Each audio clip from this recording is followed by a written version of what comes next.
Let's get started here. Welcome.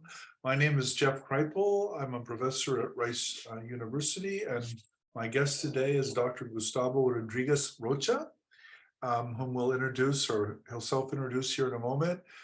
Before we get going, the way the hour is going to work is Gustavo and I will have a conversation.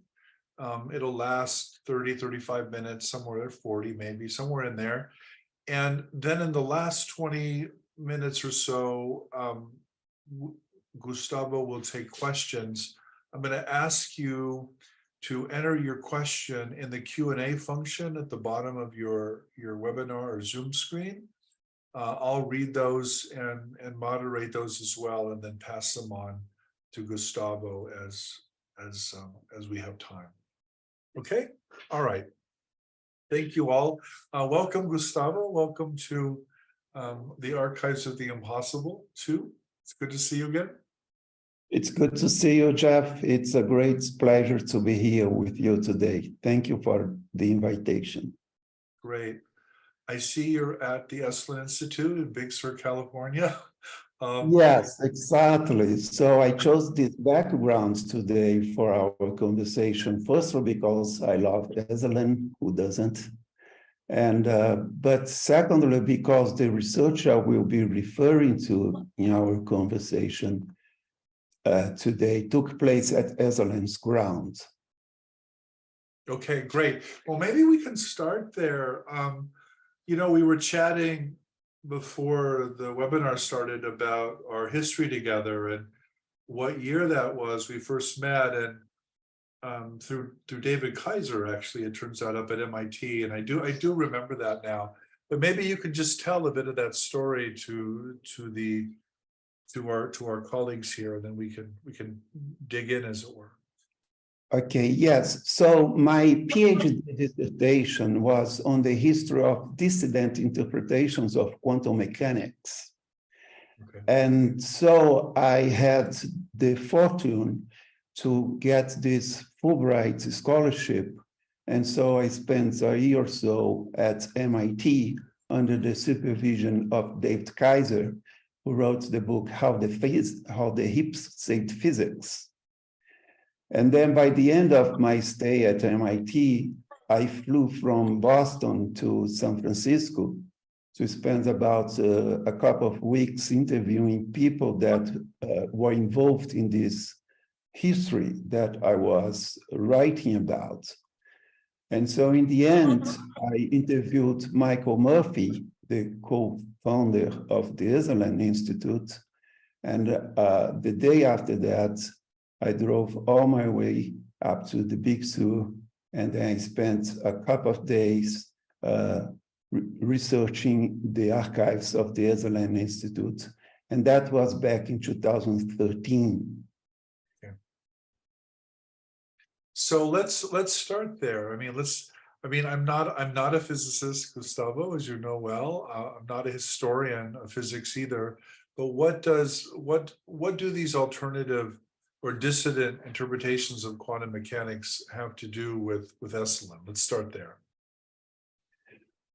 Well, it has to do with the Esalen because back in the 70s, Esalen provided the space for people who wanted to debate the foundations of quantum mechanics at the time that it was almost forbidden to talk about the foundations of quantum mechanics. So they even had that motto, shut up and calculate, to not think about what quantum mechanics means, right? And so the Esalen provided the space for those physicists who were interested, including Clauser, who won the Nobel Prize this year, to debate and discuss the problems of the interpretations of quantum mechanics. And so I will take from there to understand how by doing this research about the dissident interpretations of quantum mechanics, that encouraged me to investigate as for my postdoctoral research, which was at UC Berkeley between 2016 and 2018 to investigate marginalized scientific inquiries as a research topic by itself. Because I was studying rejected interpretations of quantum mechanics, I decided to study rejected knowledge as a broader category. So this is to back up a bit. What year did David Kaiser's book come out, How the Hippies Save Physics? Well, I think it was in 2011. Okay, so it was a little before you were there. I mean, I remember it. I read it. I've taught it. The phrase "shut up and calculate" is he makes a great deal of that phrase, particularly during the Cold War, where the physicists were really hired to build the bomb, really, and were discouraged heavily from the philosophical implications of quantum mechanics, which the earlier quantum physicists, the people who founded or really pioneered the physics, were not all, but most of them were fascinated by the philosophical implications. So maybe we're talking about that all the time. Yeah, I mean, they were obsessed. They were obsessed with the philosophical implications. So maybe we can start there, because I do think, eventually we want to get to the impossible or, strange things happening. And of course, today, a lot of people do invoke quantum mechanics, sometimes as physicists, but oftentimes not as physicists. And I'd like to kind of pick your brain a bit or dig down into what are some quantum mechanical interpretations you find plausible, and what are some quantum mechanical interpretations you find too dissident or too undisciplined. I guess that might be a way of putting it. Right. So I don't have really a stand in this issue, but I would say that I tend to be more attached to the Copenhagen interpretation of quantum mechanics, which was better developed by Niels Bohr. Okay. And so can you explain that to our audience? The Copenhagen interpretation, I know, is controversial, but it's also very much respected in the quantum mechanical community. Yes, and the problem is when you say the Copenhagen interpretation, you don't have an agreement between those who claim to be defending the Copenhagen interpretation. So you have actually several Copenhagen interpretations. Okay. So well, which one are you opting for? Let's start there. So my own interpretation of quantum mechanics, well, first of all, I should say that philosophically, I'm a kind of anti-realist, meaning that I don't think theories and models in science mirror nature as nature is really. Okay. So I understand that language, that including our concepts, mathematical tools and everything else, works as tools, as instruments.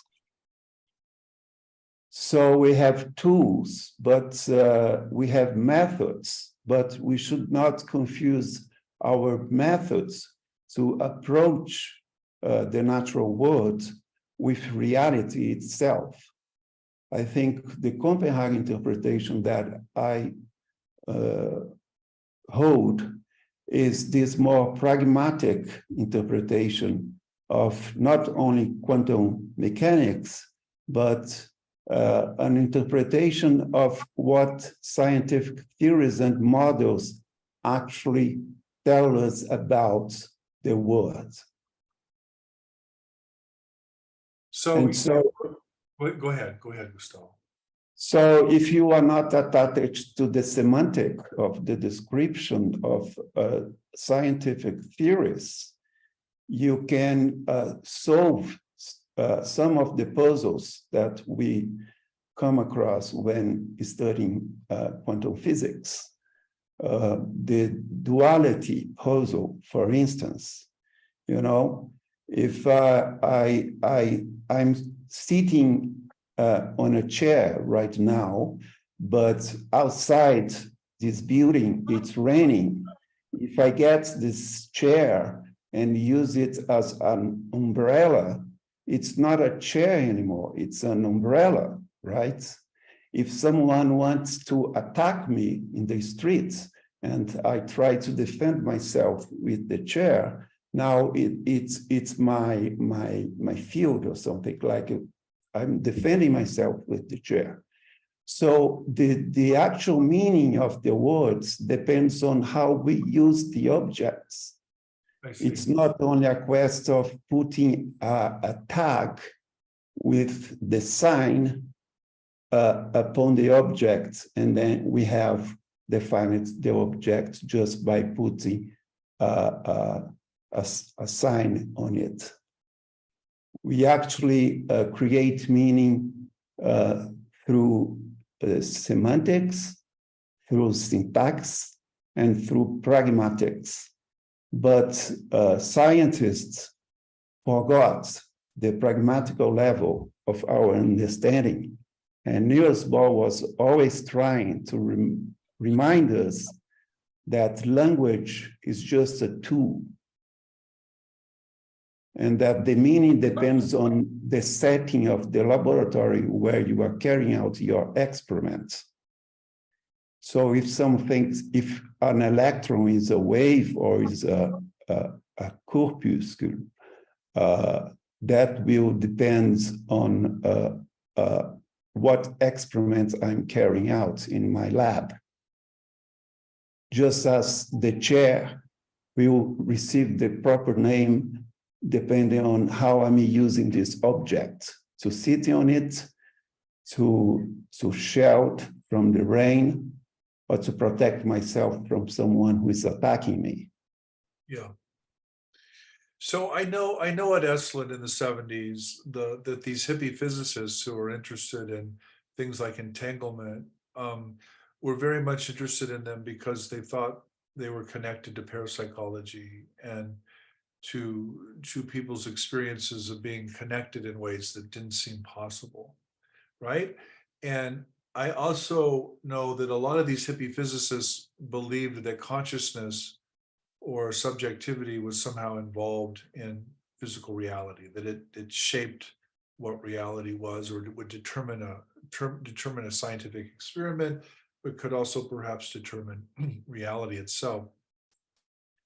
I mean, and this, of course, gets into the impossible. This gets into the theme of the conference, which is, what do we do as intellectuals, as historians of science in this case, when we are confronted with human experiences that are not supposed to happen, but that happen.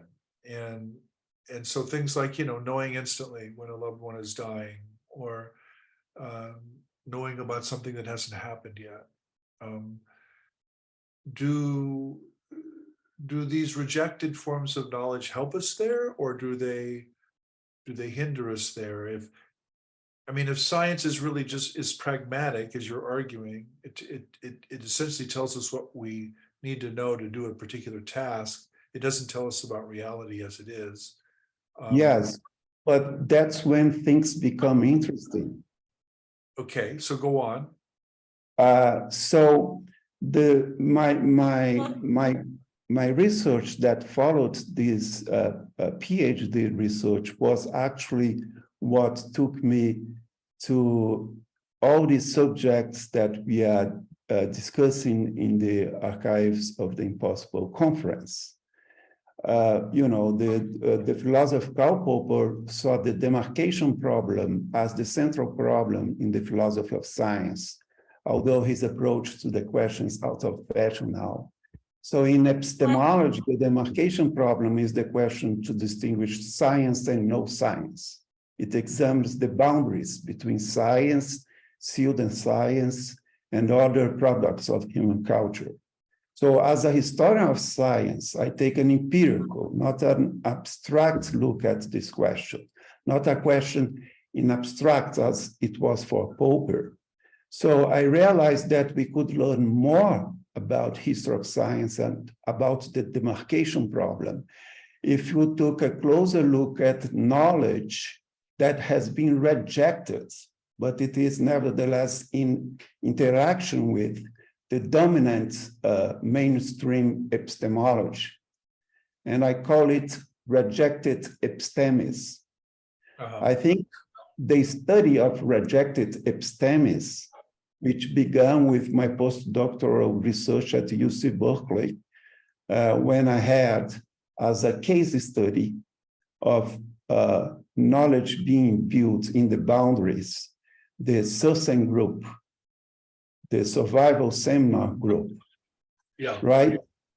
And so that was a way to study empirically the demarcation problem as historians, sociologists of science, and so on and so forth do today, very differently from the take that Popper had back at the beginning of the 20th century. So I chose to study this research initiative, which is really at the boundaries of academia, because it proposes, as you know, against the dominant point of view of the neuroscience and the cognitive science today. It proposed that consciousness cannot be reducible to any sort of materialistic framework of explanation or ontology or metaphysics, the so-called materialistic monism. So, so I chose this topic for my research, and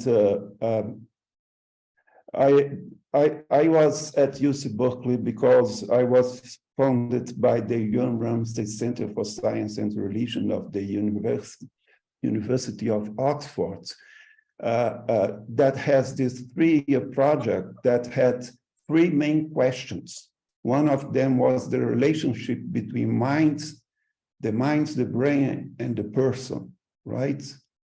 So that's why I decided to have the survival seminar, which, as I said, took place at the grounds of Esalen for 15 years and published 3 major works as my case study to investigate the boundaries. Of course, I have to add something here, Jeff, because this is how I rationalize my own trajectory, because actually I had to find out my way through the academic world to actually research my deepest interests that I have since I was a child or a teenager. So that's the way I found to make this kind of research. As you mentioned in your last book, The Super Humanities, I could not play the Superman, so I had to play Clark Kent, right? So that's how I framed my research. But behind that framing, you find my deepest interests since I was a little kid. Yeah, so, we all have to be Clark Kent in some ways. We have to get the job, as they say. Superman's there, but Superman never gets a job. So let's go back. So SURSAM, of course, stands for Survival Seminar, and we're talking about a 15-year conference or symposium series at Esalen. They produced these 3 volumes that you referred to. It's really about the survival of bodily death. That's what those events were about. And what they concluded was that before they can really answer whether consciousness survives death, they needed to answer the question of what's the relationship of mind or consciousness to brain. Because if consciousness is brain, full stop, of course, there's no survival of bodily death. The brain dissolves, and so does the mind or consciousness. But if there is not a necessary connection between mind and consciousness in the brain, then of course it can survive bodily death. At least it's possible. So I'm just trying to get a hold of. I mean, to me, that's really the whole thing. I mean, that's what makes impossible phenomena possible, is a different model of the mind-body interaction. Exactly. And there are 4 features that I would like to mention that took my attention when I was researching the Susan group. The first feature is that they challenge the ontological reductionism that prevails in the modern system of knowledge, which is physicalism, and its twin counterpart in the humanities, contextualism. So they challenge that very mainstream academic scientific framework. That was one thing that took my attention. Another thing that took my attention is the content of the first book, Irreducible Mind, which is about all these anomalies, things like near-death experiences, paranormal phenomena, such as clairvoyance, precognition, telepathy, telekinesis, secondary centers of consciousness, including multiple personalities, mediumship, cases of reincarnation type studied by Ian Stevens initially, deathbed visions, and now lucidity, and so on and so on. So I was very interested in the concepts as put forward by Thomas Kuhn, that these are anomalies to the current framework of our conventional scientific worldview. So an anomaly for Thomas Kuhn is something that is not expected to be true once you are inside this framework that is basically guiding everyone's research in the field, right? So it requires another framework. And that framework should be something different from physicalism and contextualism. And so that's something that interested me deeply. Another thing that I noted about all this phenomenology that are anomalous phenomena of human consciousness is that these anomalies, if you take a close look at them as a whole, it's always referring to sometime near death or near birth, you know. It can be literally like, little kids who remember lives that are not the lives they are living. So it's around birth in a sense, because they are still very little. Yeah. Or around death, like near-death experiences or apparition crisis and things like that, deathbed visions, and so on and so forth. But it can be close to death and birth also metaphorically. If you get the phenomenon of mysticism, for instance, the metaphor most used to describe the phenomena. So we have basically 3 main metaphors: awakening, as if you were asleep before the event, enlightenment, and rebirth, or the death of this ego that I call I, or me, and the birth of a truer self. So although this kind of mystic experience can happen at any time of someone's life, the metaphors still refer to birth and death. So that was another thing that took my attention about this phenomenon. And the fourth aspect of the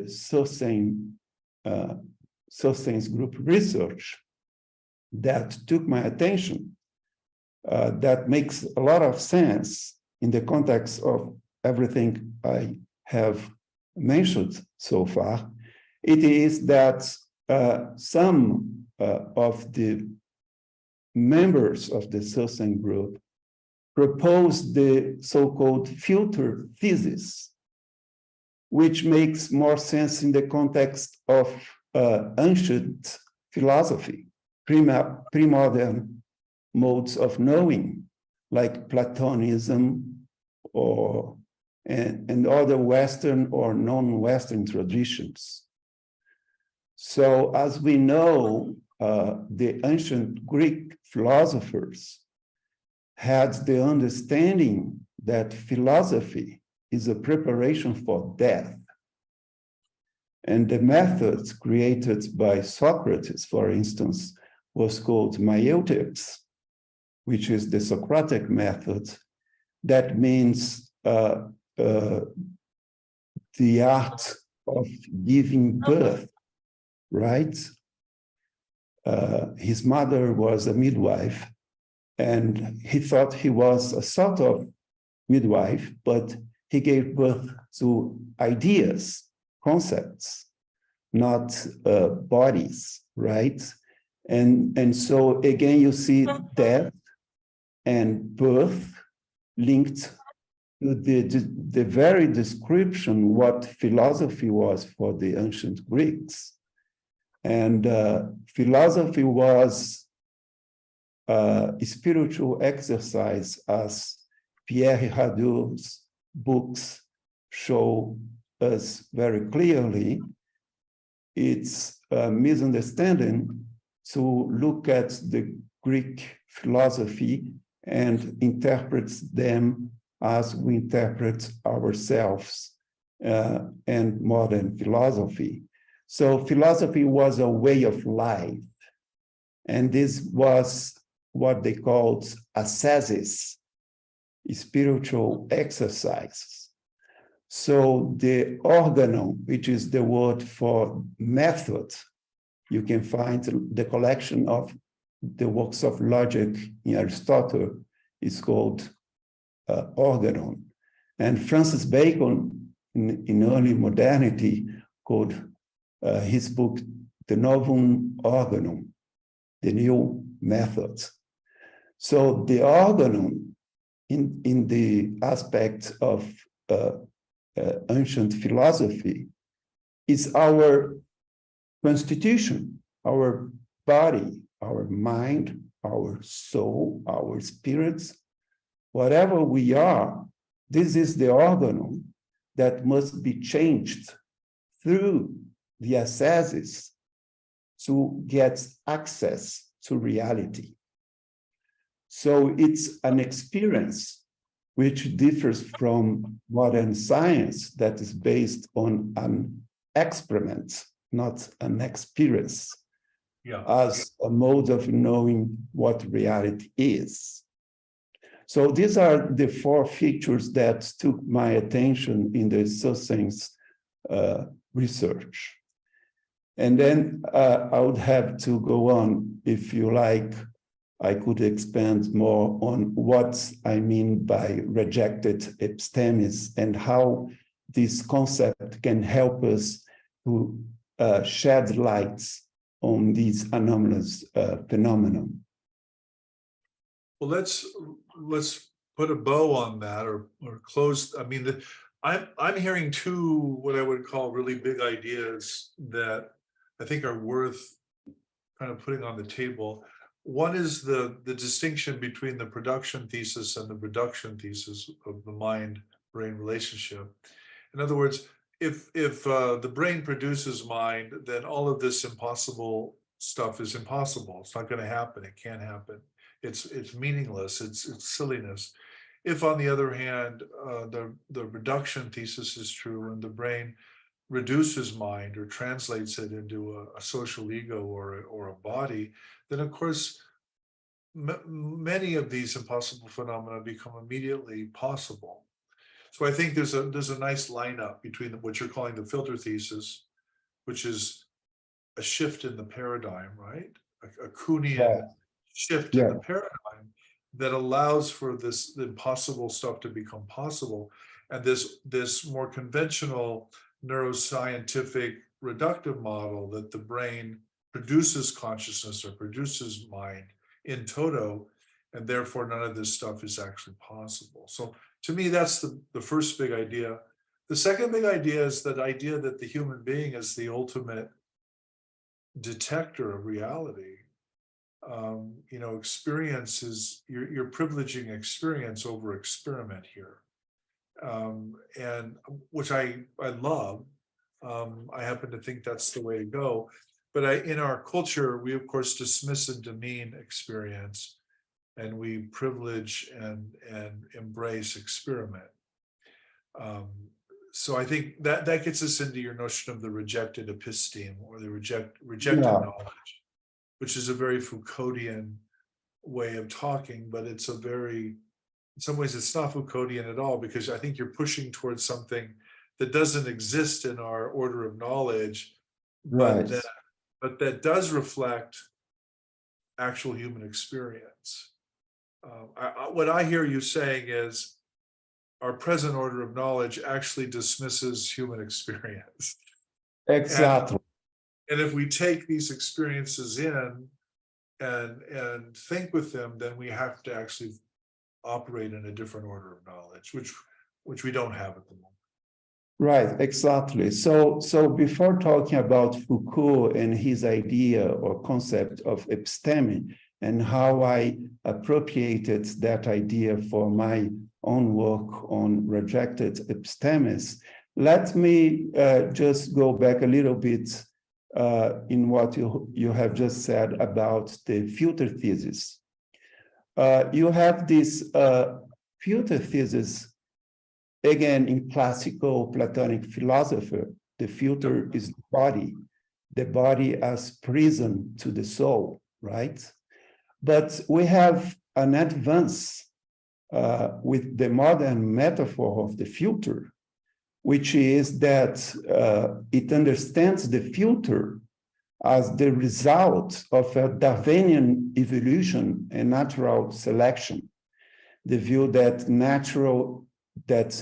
nature, the nature of knowing, the nature of cognitive acquisition itself is transformed historically, and the world that we construct out of our perception, concepts, and language is a humanized world. It's created for the sake of survival of the species. Yeah. So again, you see why I hold this anti-realist position in the philosophy of science, because somehow it's more scientific, because it takes Darwinian natural selection into account when doing epistemology, you see? So now going back to the idea of episteme, so Michel Foucault coined that word, I think in the archaeology of knowledge. So I love this passage. He says that an episteme is a worldview, a slice of history common to all branches of knowledge, which impose on each one the same norms and postulates. A general stage of reason, a certain structure of thought that the man of a particular period cannot escape. That's wonderful, that definition. And it's a concept also close to the concept of paradigm in the work of Thomas Kuhn, and also the concept of unit idea in Arthur Lovejoy, you know. So I brought all those ideas and the idea of zeitgeist or a worldview that generation has as the predominant worldview. And then we have the marginalized worldviews side by side, living through history with the dominant worldviews.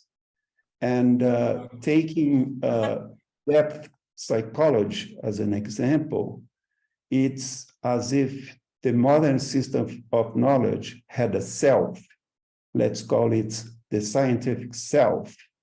And this self has a shadow, a part of itself that was not well integrated and that this ego repels. It's like it's alter ego. Yeah. We have this double in all the modern system of knowledge. So the kind of rejected knowledge that I'm looking for, by the way, Foucault also, he gave this lecture at the Collège de France when he used the expression subjugated knowledge, meaning a whole set of knowledge that had been disqualified as inadequate to their task or insufficiently elaborated.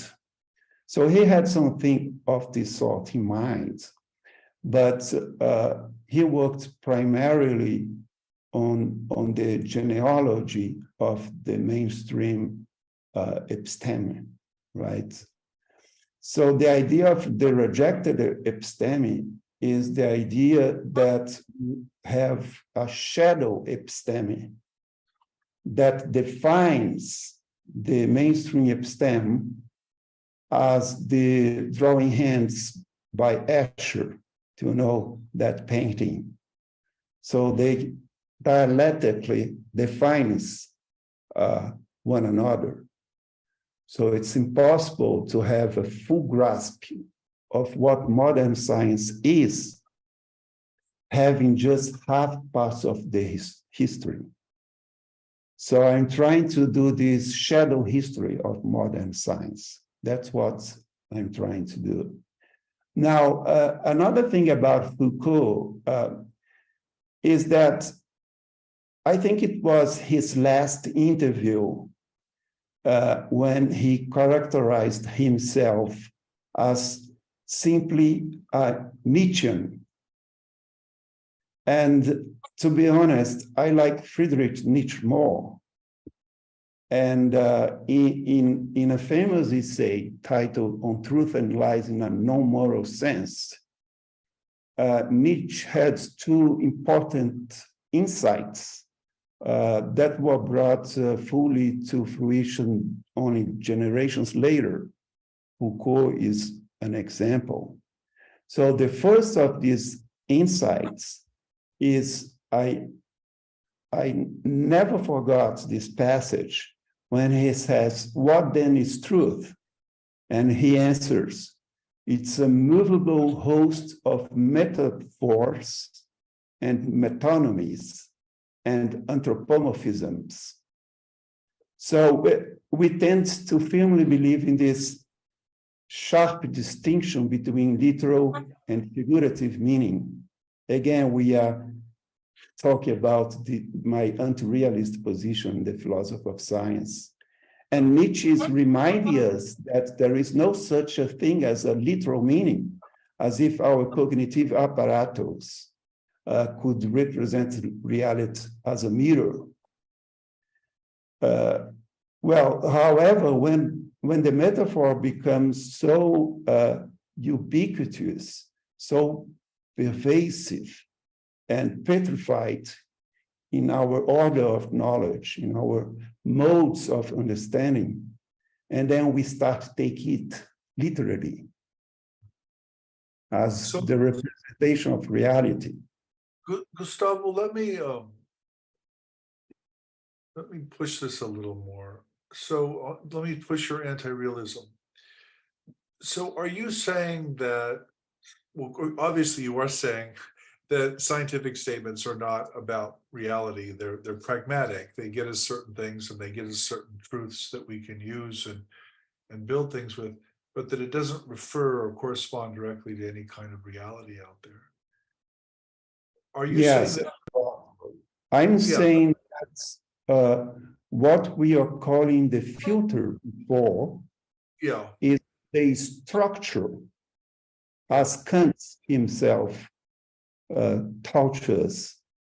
It's the structure of our experience, right. Oh, I get not that. the ground of being or being itself. The ground of being is filtered by this structure, and So modern you're, science mapped it very yeah. well, this structure. So that was my question. So in your mind, there is a real there. There's a there there. There's a reality there. But statements about it, truths about it are anti-realist. They're Nietzschean in the sense that they're words strung together. They're representations. They're not the actual thing. Exactly. And Yeah. the things in itself, the nominal, as Kant used to name it, can be accessed by no-ordinary states of consciousness. Okay, At well, least that's partially. important. Yeah, At least that's the partially. impossible right there. Yeah, that's the impossible, exactly. So about the idea that every knowledge in this common mode of knowing, of ordinary consciousness, every knowledge is just metaphors and metonymies. This insight was fully developed in two influential books by, George Lakoff and Johnson, Metaphors We Live By and Philosophy in the Flesh. Yeah. So Gustavo, I got to play the evil moderator here. We have 20 minutes and we're starting to get some questions in the Q&A, and I want to read you one of the questions that I'd like to have you respond to if that's okay. And I want to encourage our listeners to keep putting questions in the Q&A. So here's a question. And I'm going to read your names, folks. If you don't want me to read your name, please tell me, don't read my name. But this is from John Martin. And he asks, if we allow for the idea that consciousness may exist apart from or in some form of entanglement with the body or the brain, what do you feel that the latter contributes to that entanglement apart from limitation or restriction? In other words, does consciousness need this physical form for some purpose, or is it just something to transcend? Well, I think life would not make sense if the human experience was really some bad prison of our soul. Actually, I think this prison, so to speak, is exactly what makes life meaningful. Yeah. The limits and the finite. Again, the Greeks had that very clear in their minds. Well, if you but again, Gustavo, again, to push John's point here, if it's the limits that gives us meaning and that constitutes life, why are people always having these experiences? Why are these forms of transcendence happening at all if the purpose of life or the goal of life or the meaning of life is in limitation? Well, because this ground of being is the source of human values. Okay. So we need to work hard to make this organon, these instruments, capable of better filtering this content. And we have to actualize that in this human experience. So that's the idea of vocation. So organon can be an instrument like you have in a church, an organon. Organon means methods, the means by which you achieve something, right? So in this case, we have as our aim in life to actualize this potential that is flowing through us, but cannot completely realize itself unless we make an effort to that happen. Right.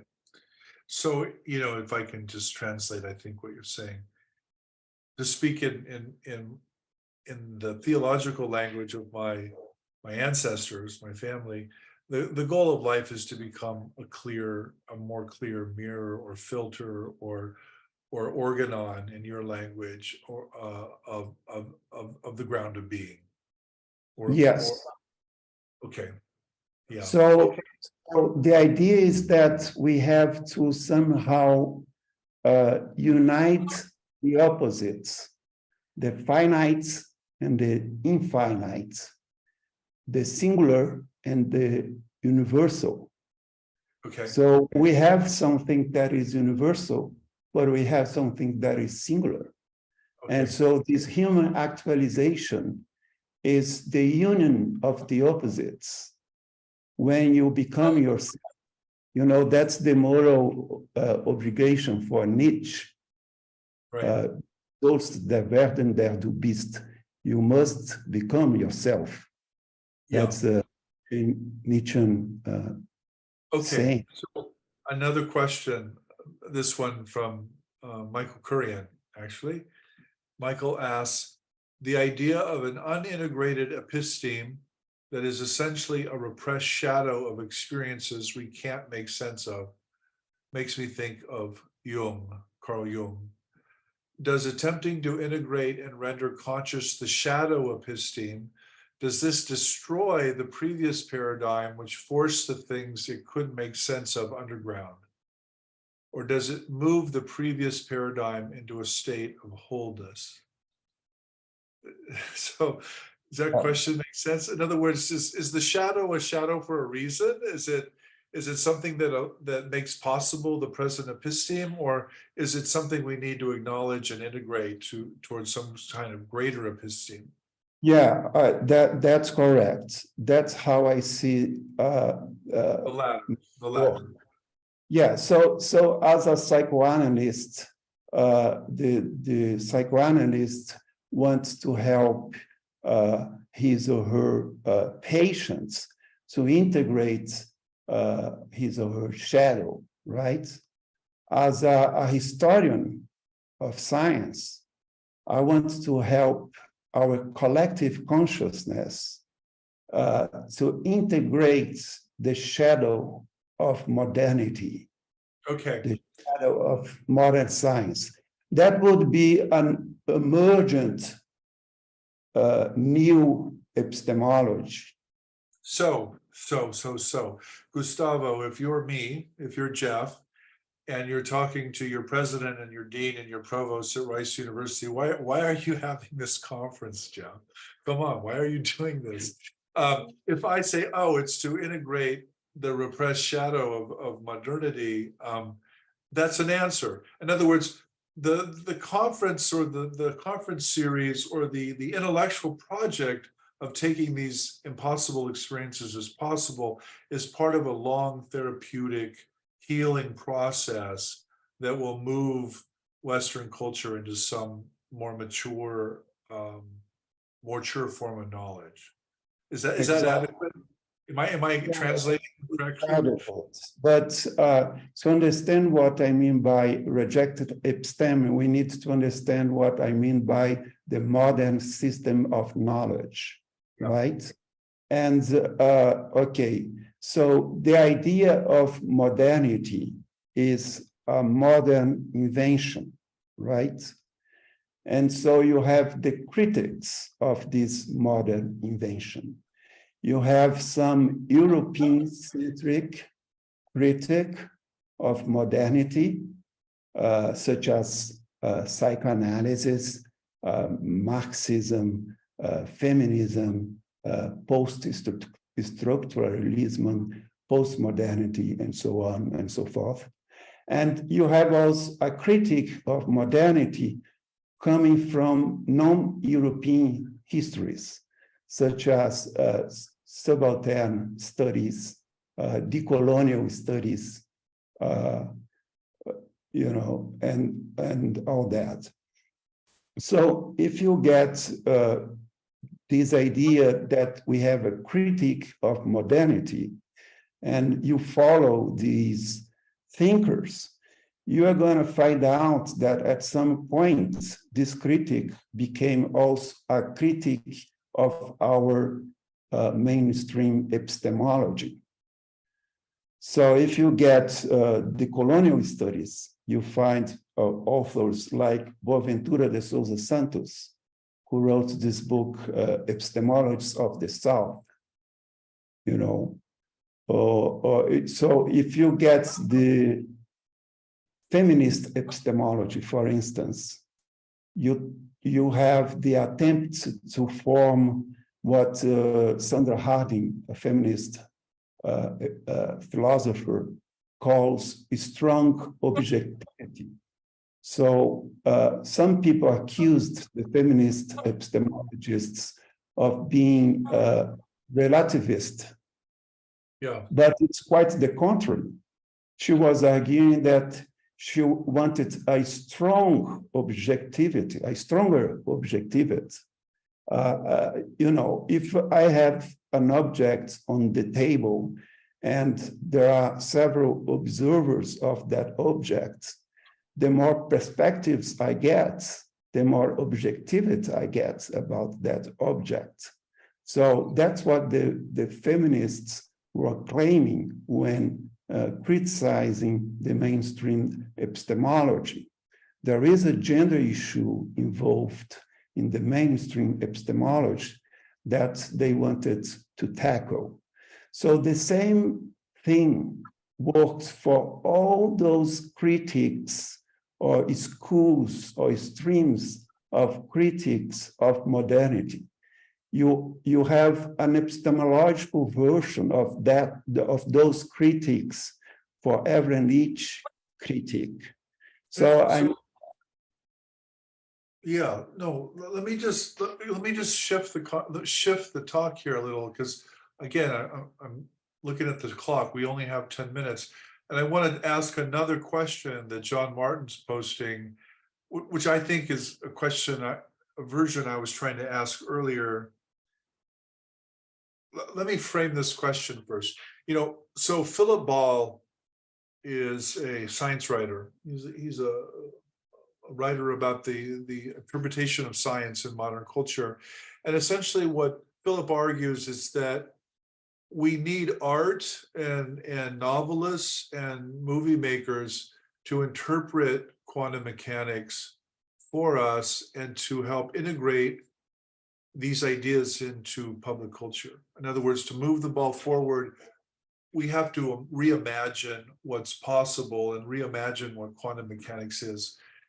And, John's question is whether either of us have seen this series called Daves, Alex Garland series called Daves, D-E-V-S. I'm sure it's Sanskrit for gods. Which imagines some of the implications of quantum physics, particularly quantum computing, for our understandings of time, death, memory, and reality.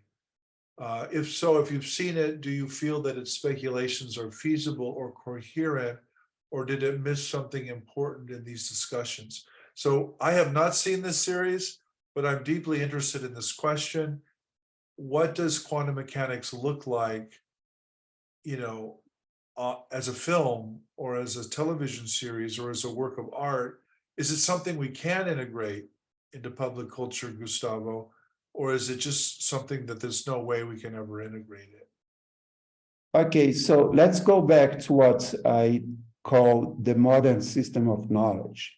Yeah. The modern system of knowledge is the ways we produce, classify, organize, and popularize scientific knowledge in our modern scientific academic establishments, laboratories, and so on and so forth.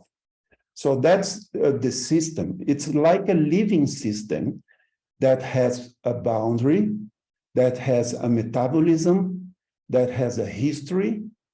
And if we take again the depth psychology metaphor, and that's why I want to emphasize the importance of looking at the metaphors we are using. So I would say that I have identified three major defense mechanisms responsible for rejecting these rejected epistemes or pushing them to the periphery, to the margins.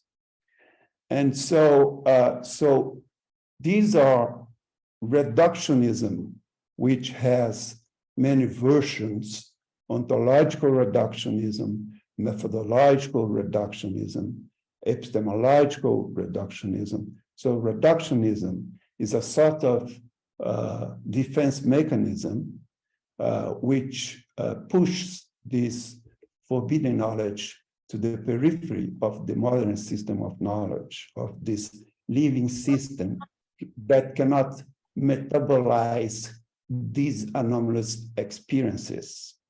So the second defense mechanism is specialization. We have a fragmented collective consciousness.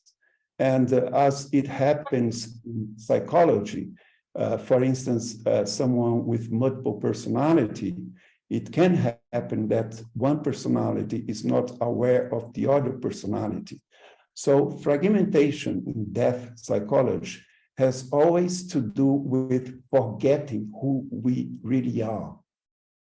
So specialization is a sort of splitting as a defense mechanism, you know, because we forget who we really are.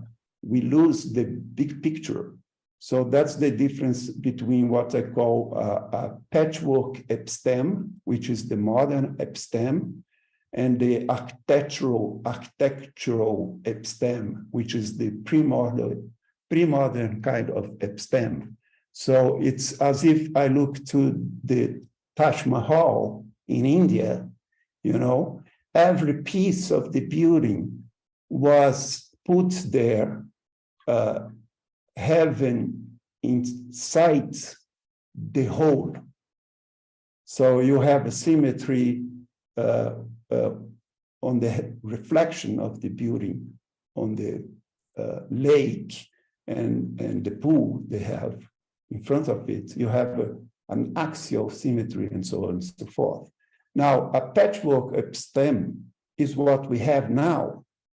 You know, we have a bunch of fields that we put together, but we have no idea whose hands were responsible for bringing that patchwork together.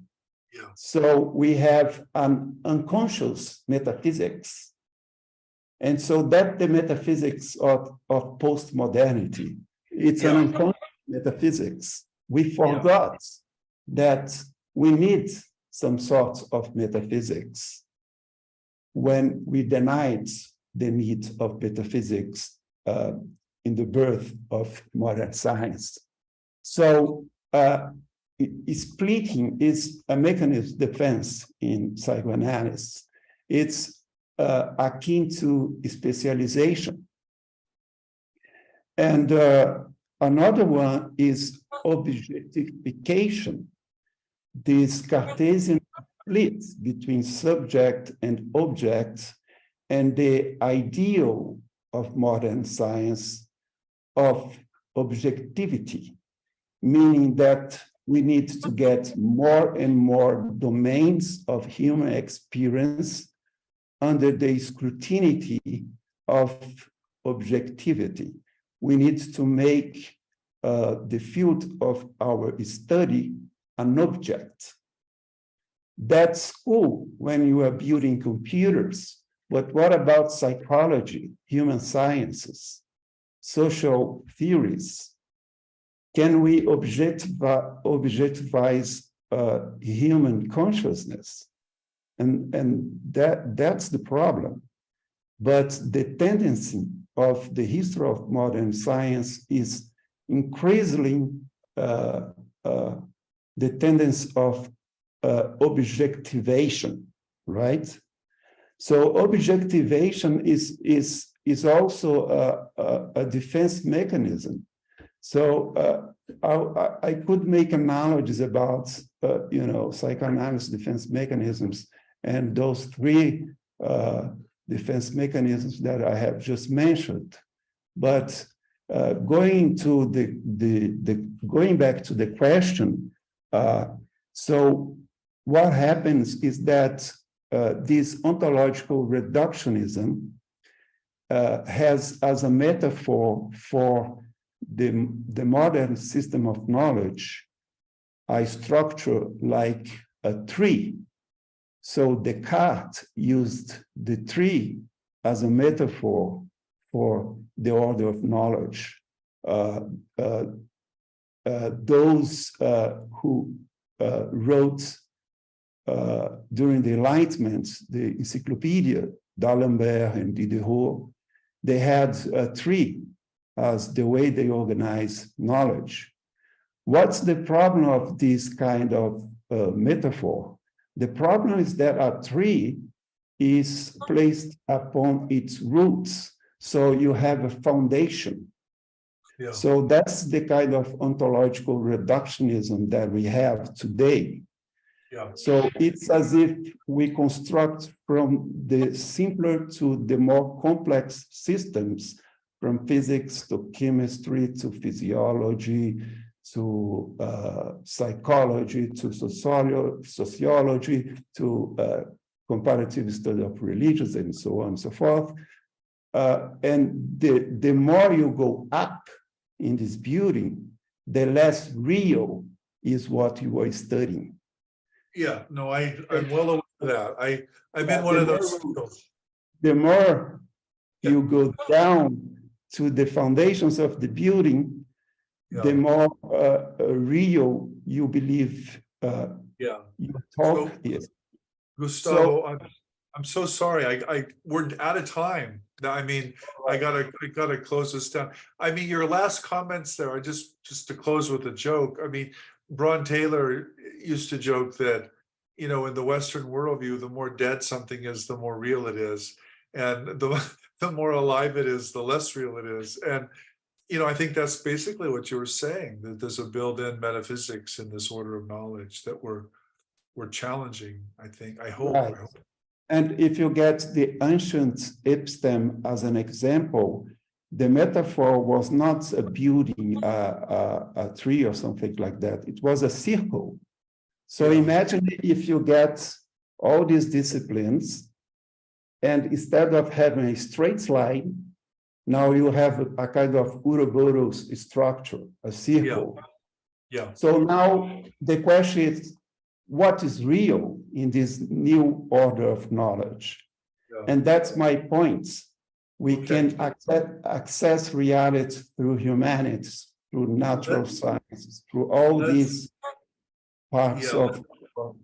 Let's stop there, Gustavo, because I mean, we're going to stop on reality. We're going to stop on the snake biting its own tail because we have to. So I'm just going to end it there. And I'm going to thank everybody for joining us, and please join us for our next webinars. And of course, Gustavo will be with us at the conference in May. You can talk to him and ask your questions there. So I know I didn't get to yours, and Christine, I know I didn't get to yours, but we just ran out of time. So thank you very much. And, thank you, Jeff. All right. We'll see you soon, Gustavo. I'm sorry to close this, but I just have to. Yes. All right. No problem. Thank you. Bye-bye.